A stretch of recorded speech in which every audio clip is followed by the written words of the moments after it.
Hello guys, welcome back to my प्यारा सा channel Subrata Warik knowledge can में। गाइस, आज हम लोग बहुत दिनों के बाद मिल रहे हैं। सभी लोगों को जो इंतजार था वो इंतजार का घड़ी अभी खत्म हो गया है। यानी कि क्लास नाइन्थ जेक बोर्ड का जो मॉडल पेपर है वो निकल चुका है। ठीक है। और आज हम लोग उसका सॉल्यूशन करने वाले हैं। क्लास नाइन्थ जेक बोर्ड का 2020 टू 23 का जो अभी हाल ही में एग्जाम होने वाला है आप लोगों का। आई थिंक 11th अप्रैल को ये एग्जाम होने वाला है। और वहाँ पे ये निश्चित है 25% मॉडल सेट से क्वेश्चन आएगा ही आएगा। आपका जो समय होगा वो 1.5 घंटा का होगा और आपका फुल मार्क्स जो है 40 मार्क्स का होने वाला है। और ये साइंस का आज हम लोग पूरा डिटेल्स में बात करेंगे, पूरा फुल्ली सॉल्यूशन करेंगे। तो चलिए स्टार्ट करते हैं हम लोग आज का सेशन। तो गाइस, आप लोगों को मैं थोड़ा सा इंस्ट्रक्शन दे देता हूँ। आपका टोटल 40 क्वेश्चंस रहेगा। ठीक है। और सभी क्वेश्चंस को करना अनिवार्य है, यानी कंपलसरी है। प्रत्येक प्रश्न के लिए 1 अंक निर्धारित है, यानी पर क्वेश्चन 1 नंबर का होने वाला है, 1 मार्क्स का। प्रत्येक प्रश्न के 4 विकल्प दिए गए हैं, सही विकल्प का चयन कर रहे हैं। यानी ये वाला जो क्वेश्चन आप लोगों का ये आपका ओएमआर बेसिस है। ओएमआर यानी एमसीक्यू क्वेश्चन है। एंड गलत उत्तर के लिए कोई अंक नहीं काटे जाएंगे, यानी नेगेटिव मार्किंग यहाँ पे आपका नहीं है। तो चलिए स्टार्ट करते हैं। सबसे पहले जो क्वेश्चन है यह है, निम्न में किन राशियों का एसआई मात्रक समान होता है। यानी इस 4 ऑप्शन में से किस राशि का एसआई मात्रक बराबर होता है। तो सबसे पहले देखते हैं चाल का। ऑप्शन नंबर ए में जो है चाल। चाल का क्या होता है? चाल का होता है दूरी बटा समय, यानी इसका होता है मीटर पर सेकंड। ठीक है। और वेग का होता है विस्थापन बटा समय, यानी इसका भी होता है मीटर पर सेकंड। तो इसका यानी option number A is the correct answer, चाल और वेग। 2 नंबर क्वेश्चन में क्या है, निश्चित दिशा में वस्तु द्वारा तय की गई दूरी क्या है। निश्चित दिशा में देखिए, यहाँ पर बहुत कोई गलती कर रहे होंगे कि चाल कर रहे होंगे या फिर वेग कर रहे होंगे, मगर इसका सही आंसर है ऑप्शन नंबर सी, विस्थापन। कैसे? निश्चित दिशा। निश्चित दिशा मतलब क्या? जैसे प्रारंभिक वेग यानी यू तथा अंतिम वेग में जो निश्चित दूरी होती है यानी सीधी दूरी, उसे ही कहते हैं विस्थापन, यानी इसका आंसर होगा विस्थापन। ठीक है। नेक्स्ट क्वेश्चन देखते हैं। क्वेश्चन नंबर 3 में क्या कहा है, वेग के एसआई मात्रक क्या है।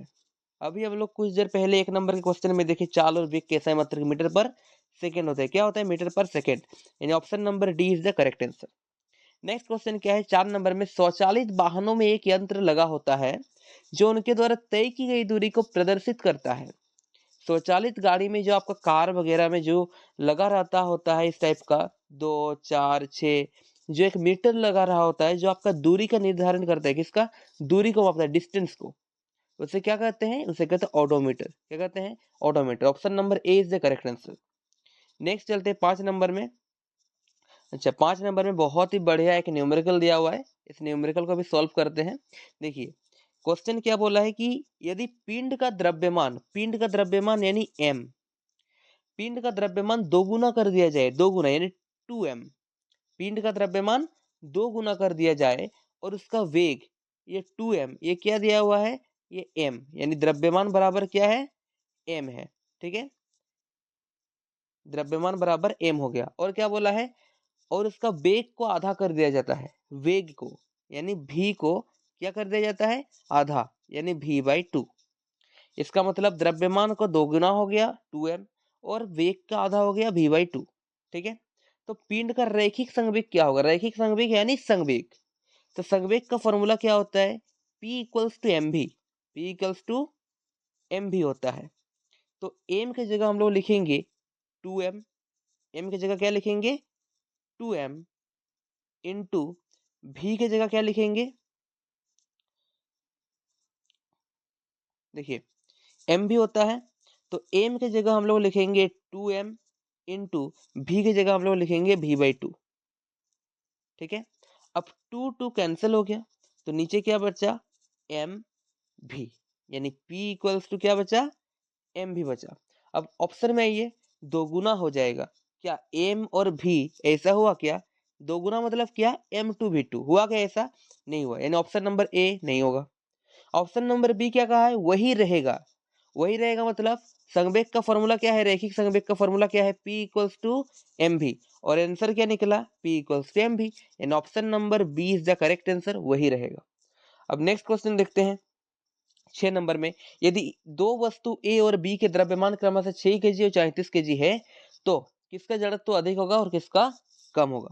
तो ए का दिया हुआ है कितना 6 केजी और बी का दिया हुआ है 34 केजी, तो किसका जड़त्व अधिक होगा।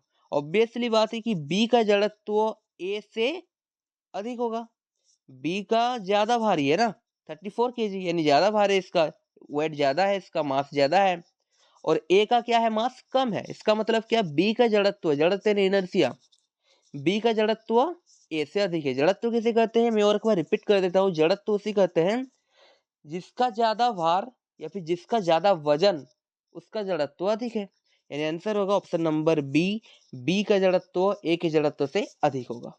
नेक्स्ट क्वेश्चन चलते हैं ऑप्शन नंबर क्वेश्चन नंबर 7 में, न्यूटन गति के किस नियम को जड़त्व का नियम भी कहा जाता है। ऑब्वियसली बहुत ही इजी क्वेश्चन है, ये हो जाएगा आपका न्यूटन का गति का प्रथम नियम। 8 नंबर में क्या बोला है, रॉकेट किसके सिद्धांत पर कार्य करता है, संवेग संरक्षण के सिद्धांत पर। 8 नंबर का ऑप्शन नंबर सी।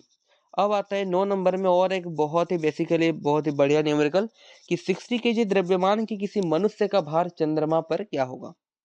तो देखिए यहाँ पर पूछा है भार, भार यानी क्या होता है फॉर्मूला, W इक्वल्स टू क्या होता है mg, क्या होता है mg।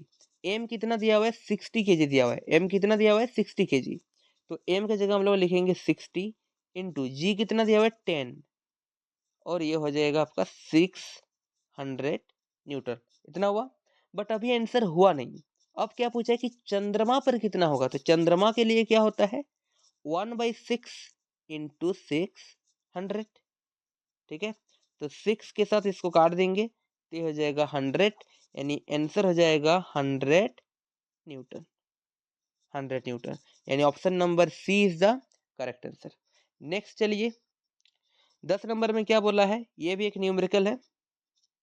यहाँ पर बोला गया है कि यदि दो वस्तुओं के बीच की दूरी, ये एक वस्तु है ये एक वस्तु है, दो वस्तु मान लेते इसको m1 और इसको m2, तो इसके बीच का जो दूरी है ये हो गया आपका r, क्या हो गया r, और दूरी को क्या कर दिया जाता है आधा कर दिया जाता है, यानी आधा मतलब r/2। तो उनके बीच का गुरुत्वाकर्षण बल किस प्रकार बदलेगा। तो गुरुत्वाकर्षण बल जो होता है, गुरुत्वाकर्षण बल ये क्या होता है F equals to G m1 m2 by r square, ये होता है। तो G, तो F, और इधर देखिए ये फॉर्मूला होता है।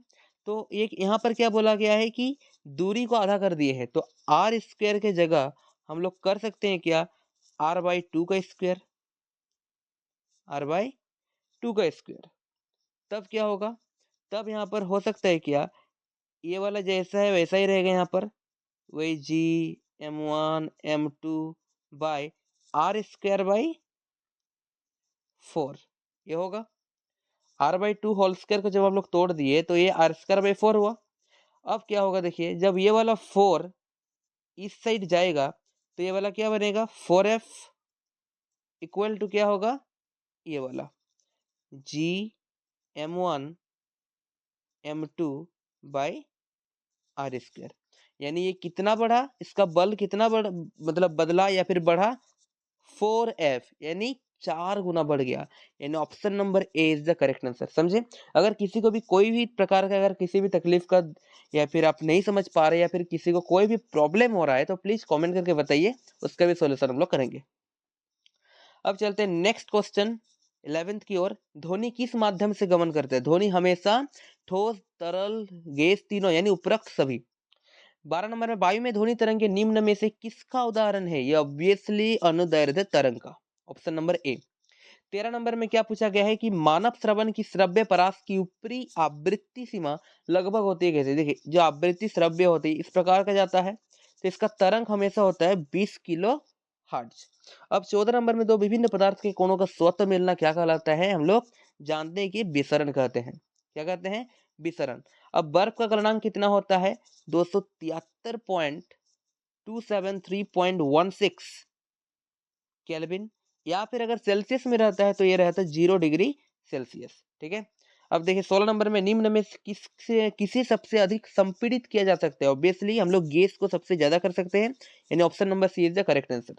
नेक्स्ट चलिए 17 नंबर में, 17 में है निम्नलिखित में से कौन यौगिक का उदाहरण है। वो यौगिक किसे कहते हैं, अलग अलग मतलब अलग अलग पदार्थ मिलके जो बनता है उसे कहते हैं यौगिक। जैसे कि यहाँ पर जल होगा आंसर, क्योंकि H2O हाइड्रोजन ऑक्सीजन जो चीज मिल के बन रहा है इसे कहते हैं यौगिक।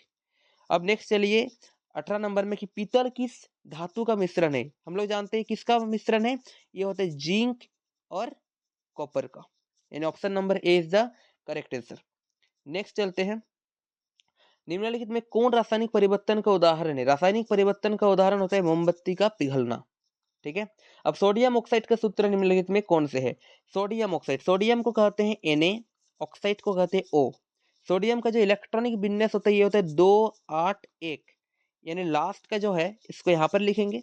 ऑक्सीजन का कितना होता है, ऑक्सीजन का होता है आपका 2 और क्या होता है 6, और लास्ट में कितना चाहिए उसका ऑक्टेट को पूरा करने के लिए 2 चाहिए। तो इसको इसके साथ गुना कीजिए, इसको इसके साथ गुना कीजिए, Na को 2 के साथ और ये O, यानी ऑप्शन क्या हो जाएगा Na2O।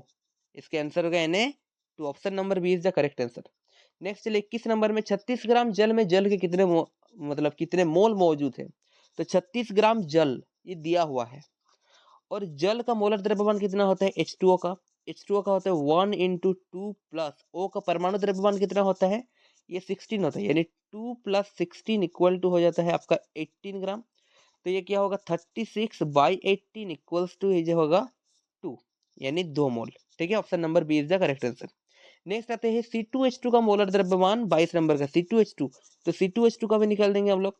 C का क्या होता है 12 होता है, 12 × 2, और एक तत्व से अलग तत्व जब जाता है ये प्लस होता है, क्या होता है ये प्लस, और H × 2 1 × 2, यानी 24 + 2 इक्वल टू हो गया 26, यानी option number B is the correct answer.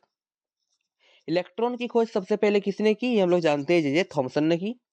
अब चलिए 24th में देखते हैं, एक तत्व में 11 इलेक्ट्रॉन है, एक तत्व में 11 इलेक्ट्रॉन है तथा 12 न्यूट्रॉन है, उस तत्व का परमाणु संख्या क्या होगा। परमाणु संख्या किसे कहते हैं, प्रोटॉन की संख्या को परमाणु संख्या कहते हैं, या फिर प्रोटॉन से इलेक्ट्रॉन की संख्या को परमाणु संख्या हम लोग कहते हैं। फॉर्मूला क्या होता है कि Z = होता है E = P, ये होता है फॉर्मूला। Z = E = P। तो इलेक्ट्रॉन कितना दिया हुआ है 11, यानी यहाँ पर लिख देंगे 11, और Z मतलब क्या होता है, Z मतलब होता है परमाणु संख्या। तो अगर इलेक्ट्रॉन बराबर 11 है तो प्रोटॉन भी कितना होगा 11, तो परमाणु संख्या कितना होगा 11, in option number A is the correct answer. ठीक है, नेक्स्ट चलिए 25 नंबर में, किसी तत्व के समान समस्थानिक में निम्नलिखित में से कौन और परमाणु का समान नहीं होंगे। तो इसका आंसर क्या होगा, ऑप्शन नंबर सी, यानी न्यूट्रॉन। अब 26 में आते हैं बायोलॉजी में, निम्नलिखित में कौन एक कोशिकीय जीव के उदाहरण है, अमीबा। ठीक है, ये क्या होता है अमीबा, ऑप्शन नंबर सी।